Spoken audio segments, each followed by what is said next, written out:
let's jump into the sequence of play. The first phase of every turn is a D6 event roll. This definitely happens the first turn, but every turn thereafter, the players roll the dice, and if there's a 5 or a 6, they will roll on the D66 event table. Any player will roll 2 dice. The first is going to be 10s. I rolled a 50. The second dice will be 1s. I rolled a 3, so we have event 53. Event 53 says, Sea Witch Possession. One character is possessed by Sea Witch until the end of the turn. Evil chooses. Character can be used by evil player as though it is their own. So when it becomes the evil's turn, they will be able to use one of the whalers as one of their own. The second phase is water rising. If there are any holes on the ship, water will spill forth into the ship. There are no holes right now, so we can just skip to the next phase. The next phase is the whaler and neutral character actions. So all of the whalers at this time can take an action. Each whaler can move and conduct one action. The different actions they can do are they can man a mast, a wheel, or for steering or moving the ship. They can fix the ship, and they can also fix a boat. They can toss a rope or drop a boat into the water. They can gain composure, which if they're hurting, they can gain composure if they drink rum. They can pick up and pass weapons. They can picking up as an action and also passing as an action. They can grab other characters and try to drown them or just hold them. That's an action. And they can attack characters, ships, and boats, decreasing their strengths and ultimately killing them. There are a few things that are not actions. Using the spyglass to see things is not an action. Using your will in any way is not an action. And using your once-a-game abilities will not be actions. One last thing to note is stacking. The characters can stack 2 per hex. So in this case here, the steward and the cook could stack. The enemy could stack 2 as well. These 2 characters could also stack and move into each other, creating a stack of 4 for fighting circumstances. But this should be enough to know for this playthrough. Okay, so each of these characters, both in this ship and also within the galley, can do one action. They can move and conduct one action. They can do this action before they move. They can do this action they can move a little bit, do the action, and then continue to move. Or they can just do the action after they are done moving. I'm going to have to go through each one of these characters and decide what they're going to do, and I'll explain my choices and why I'm going to choose this. So at the beginning of the game, they actually have a really good wind speed here. So we'll discuss how the boats moved in the boat moving section, but in this case here, this is about as good as you can get. The wind is hitting out their tail, and they can use this wind speed to quickly, hopefully, get to the lighthouse. They're definitely going to try to do that. So in doing that, I'm going to definitely dedicate many people to moving the ship. So in this case here, we have Jebediah and we have Fiery Path are manning a mast here. So there's mast A, and then there's a mast B under here and a mast C under here. This manning of the mast is them pulling the ropes and making sure they're getting the most out of the wind. It's giving them a wind advantage. So by manning a mast, you need at least 2 characters manning this mast because of the ordeal of using the ropes and so on and so forth. So I'm going to leave each one on these masts as it is at the beginning. And this is doing a man-mast action. So each of those people are doing a man-mast action. And then the captain here at the wheel, he is also giving an advantage because he's at the wheel. So I'm going to leave Burke there. So this is a fully powered ship using very good wind. I think this is a smart thing to do. Now, for Hamish, he's sitting up here in the perch. He can look out at the sea. He has the spyglass item. The spyglass item allows him to see anywhere on the map. So he's immediately going to look to see what this evil token is. This is not an action. He sees that it is a whale. At this time, evil must make the whale complete. The evil player will grab the whale head and refer to how a whale is supposed to be placed on the map. In this case here, it has to be placed so there's 4 hexes in between the tail and the head. The head will actually, even though the tail appeared, the head will be placed there, and the player then can decide where he would like to put the tail. So, being that he's a little near the ship, he could put the tail anywhere, but I'm going to actually have it out a little ways so he's a little bit safer from a harpoon. So in this case here, the whale is actually this long, but the only places you could really fight the whale, or the whale itself can fight, are at the head and at the tail, but we'll get into that later. Hamish will remain perched on top of mast B. I think he won't do anything. There's nothing he can do that will gain him anything. He's already fully equipped. He doesn't, he can't provide any more mass strength for movement or so on and so forth, and he can't attack anything at this time, so he's just going to stay on top of the perch, and he doesn't have to do any action at all. Now the steward and the cook are both in the galley. They too can do actions. They are sitting in the galley.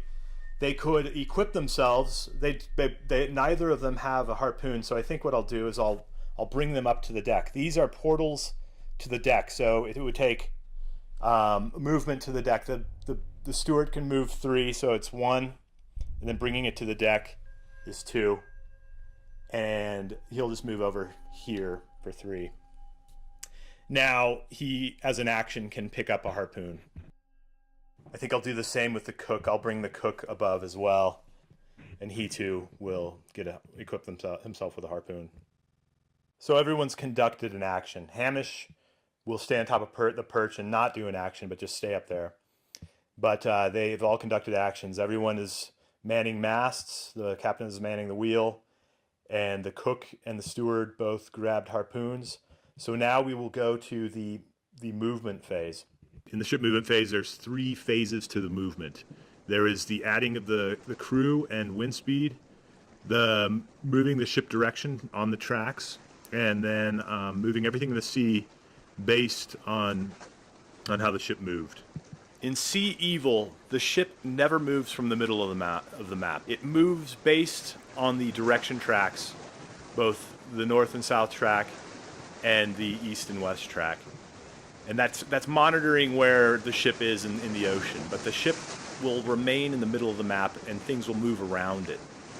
So what we're going to have to determine is how far can move this phase. So we have to add the crew, and in this case we have 2 on mast A, B, and C, which gives us 3, and then the captain at the wheel will give us 4. So we're at 4. So then we look at the wheel. On the wheel, the ship is pointing north with the wind coming from the south blowing north. So what that does is we look at that arrow and we look to this token, and if it focuses, which I have no idea, there we go, that gives us a +3 there. So we have 4 crew strength and 3 wind strength. That gives us a movement of 7. This is fantastic. Since the boat is pointed directly north and south, it will only move north.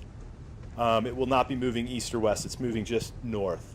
So on this track here, it will move 7 spaces forward, nearer to the lighthouse. Now everything in the sea moves around the ship. The ship is moving forward, so everything in the ocean will move in an opposite direction as the direction track counters move. So if the counters move 7, in this case north, everything in the sea will move 7 south. So the whale will move 7 hexes south. So the whale is now nearer to the ship. It's moving past the ship in some regard, but it can move on the Evil's turn, which we will go into next. Okay, so Evil's begins with the whale in the water. Every character that Evil has, including bizarre characters like hurricanes and mold and so on and so forth, can conduct an action. If it can move it can also move and conduct an action. In this case here, Evil begins with the whale, so the whale can move and conduct an action. Before I actually conduct that action, I may want to actually summon an Evil. Evil has an additional action of being able to summon one evil into the game. In this case, in Evil's hand, I have a choice of either summoning the sea peoples into the game or mold into the game. A fungus type of creature into the game.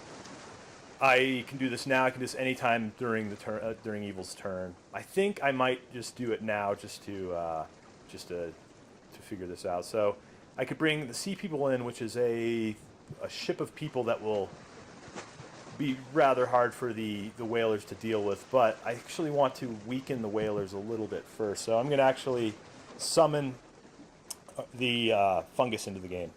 The sea fungus can be placed on any hex of the ship or on a boat. Obviously, if there's no ship in the water, then it can just be placed in the water. In this case here, I can place it on any hex. I want the most effective hex for the fungus. It could be anywhere. I'm going to put it here, though. This does not block the doorway in any way, but anybody who is adjacent to the sea fungus will have to roll to see if they're infected, and if they are infected, they can slowly begin to dwindle down in strength. After placing the evil, after summoning the evil draws another counter into their hand.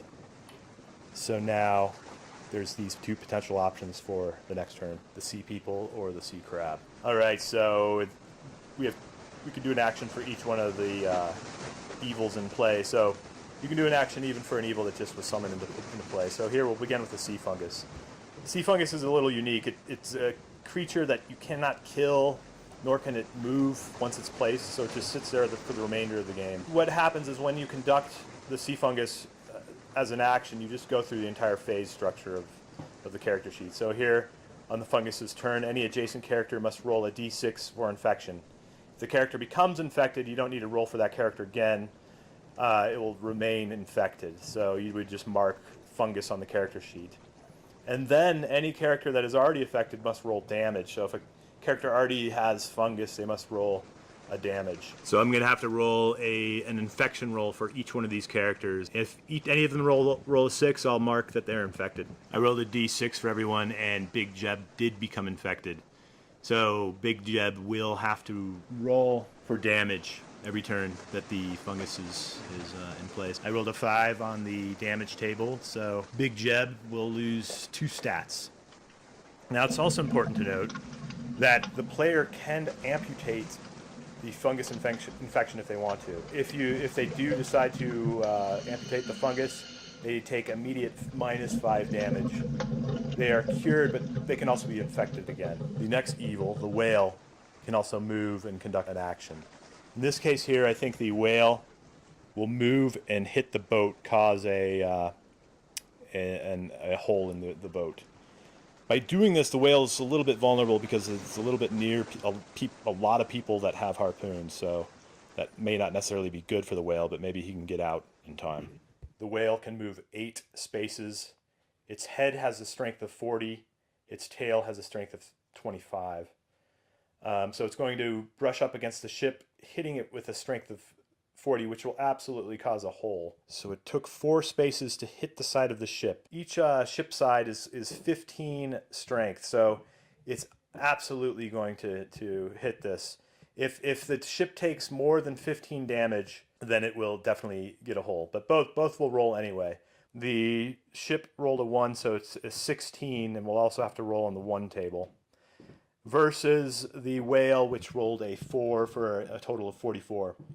So how we find out damage is we subtract the victor to the one who lost. So the ship only gained 16, the whale head gained 44, and the difference between the two is how much loss needs to be taken.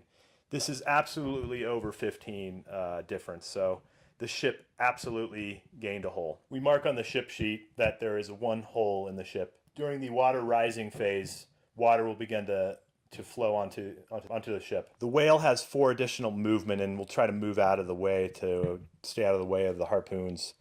So in this case here, I'll probably move him north.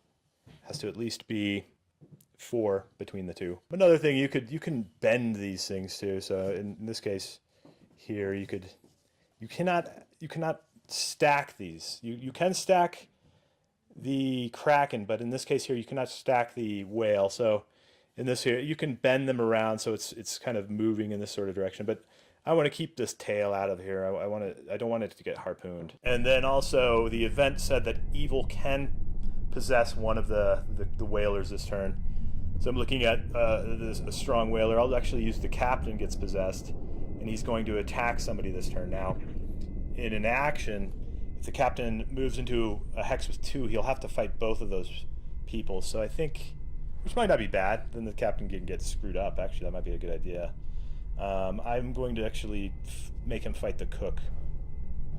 So he moves onto the cook's space, and they both conduct a battle. So the captain and the cook are fighting. Each can use one weapon. So the captain is equipped. Both of them are equipped with a harpoon, and both have two other items. The cook has a fish and a meat cleaver, and the captain has a revolver and a knife. Oh, shoot. One thing I'll do, actually, since I've been possessed, the captain's going to throw his items into the sea. So that actually would make the captain lose those items. So those items are placed out of the game. There is an event that may bring them back. So he just threw his items into the sea. And then he's going to attack the cook. He's actually so he's dropping these things. Letting go of these things is not an action. He's just throwing them away. But he is going to fight the cook here. So he has a strength of 8, and the cook is fully equipped and can use these items. Now, the good player is the cook, so the good player can say, I don't want to use these items, I imagine. So the whaler does not have to use these items if they don't want to screw up the captain. So, but you know what? I'm going to use something to keep him somewhat at bay. So, or the cook will use the fish. So before adding the fish will be 6 strength versus the captain's 8 strength. Both of them will roll a d6. The captain rolled a 6, and the cook rolled a 1. The cook, this is a miserable roll for the cook, so he's actually going to spend a will to roll again. This is using your will, so Wong rolls a 5 on the second re-roll. So with his strength of 4 and his fish of 2, gives him a 6, plus the 5 is 11, versus the captain, who has a strength of 8 and has rolled a 6, so he gets a 6 will give you an immediate extra 6. So he has 12 plus 8, so he has 20 versus Wong's 11. The difference between the two is how much damage Wong needs to take, so he's got to take 9 damage. He has 11 stats. He has 4 speed, 4 strength, and 3 will to live. So the player will have to decide how to take 9 out of him, so he's only going to have 2 left. The captain will go back to being normal after that event, so that event allowed him to, allowed evil to control the captain. And that will bring us to the end of this turn.